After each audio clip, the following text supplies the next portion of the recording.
If cars were capable of dreaming, this is what many luxury cars and plug-in hybrids would dream of being. The 2025 Range Rover Sport Autobiography plug-in hybrid.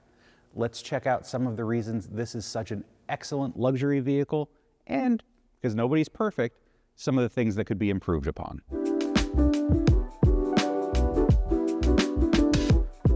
The 2025 Range Rover Sport Autobiography starts at just over $120,000 for the plug-in hybrid version, about $4,700 more for the twin-turbo gas V8 version, but this, as tested, comes to $128,865, and it's worth nearly every penny of that.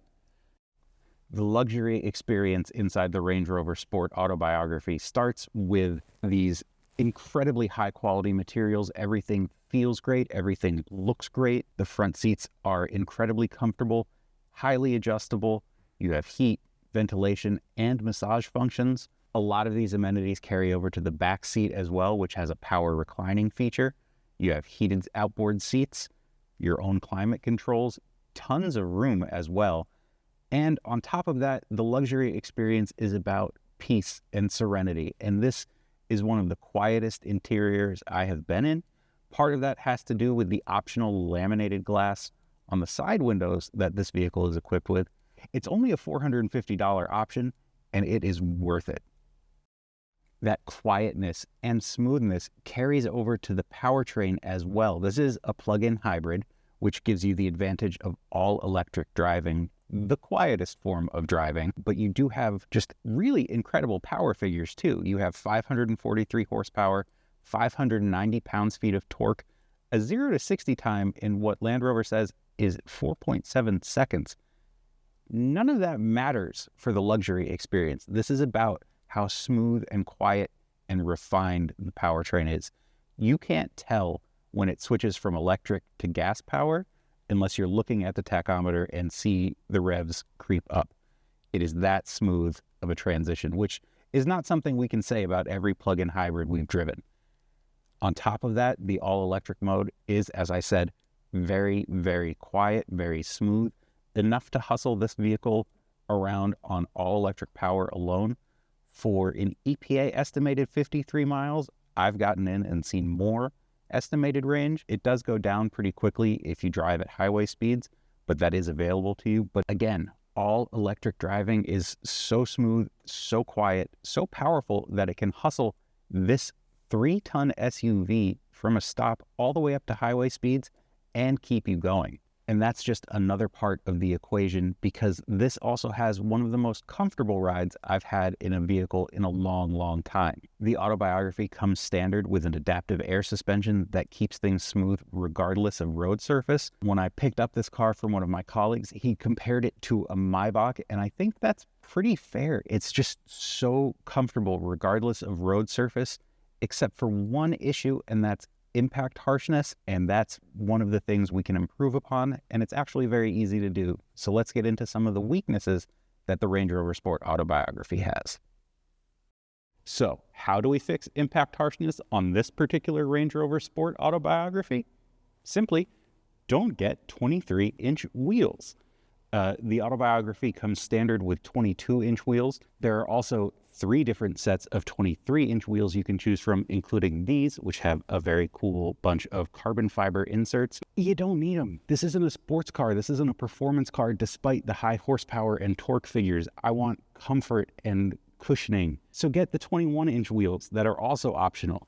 These, plus the full-size spare in the back, will run you over $4,000 in options, and you can save most of that money and still have a full-size spare in the back with the 21-inch wheels. So go for that, and you'll probably have a more comfortable ride. Much harder to fix is this whole area. So it starts with a 13.1-inch touchscreen display, and this model was redesigned for the 2023 model year. When this screen also came out in the redesigned Range Rover, I was pretty okay with it. It's a lot better than what used to be available, but at this point, it's 2025. Having everything within a screen is both the norm for a lot of manufacturers and very, very frustrating. There's just so much going on, and there are helpful shortcuts and things like that. And a thing I really appreciate about this screen is that it does provide haptic feedback. So when you want to select something, you have to long press. It gives you some feedback. That's good. You can't really accidentally press something and make it happen. So if I'm just going like this, it'll scroll through the screen, but I'm not accessing all these apps right now. Great. But let's connect to CarPlay. And now this is just a regular touchscreen. So boom, no more long press, no more feedback. I'm not saying this is a Range Rover issue necessarily. I'm sure Apple has a lot to do with this, but I would prefer some consistency. Very frustrating. On top of that, this is just a fingerprint magnet, and storage within the cabin is just very, very weird and inconvenient. There's a little bin down here under the cup holders for some reason. So you can access this. There's a USB port here, but if you have a drink, you've got to pull it out and then do this. That's just frustrating. And then rather than more storage down here, you have this little cooler, which, pardon the pun, is cool, but isn't really that convenient. And on top of that, this isn't really that much of a luxury feature at this point. You can get something like this in a Toyota Sienna. So I would really like to see some more high quality buttons. Range Rover is great at materials quality. Give me some good switchgear for things like the climate and audio controls. Get rid of this piano black for something a little bit more upscale. Maybe some wood, I don't know. But if we could just do something about here, this would be probably a flawless luxury experience, as is not 100% perfect. Lastly, and this isn't really a knock on the Range Rover Sport's luxury credentials, but sport's in the name, and this just doesn't feel like a sporty driving SUV. If you want something like that, even in a plug-in hybrid, go for something like the Porsche Cayenne. It's fine that this isn't sporty, but if that's what you're looking for, this isn't going to do the job for you. The 2025 Range Rover Sport Autobiography plug-in hybrid is a fantastic luxury vehicle. It's comfy, quiet, powerful, and expensive, but it's worth it. If it's your aspiration to own one, I wish you the best of luck. You won't be disappointed. For my full review, head to Cars.com/news.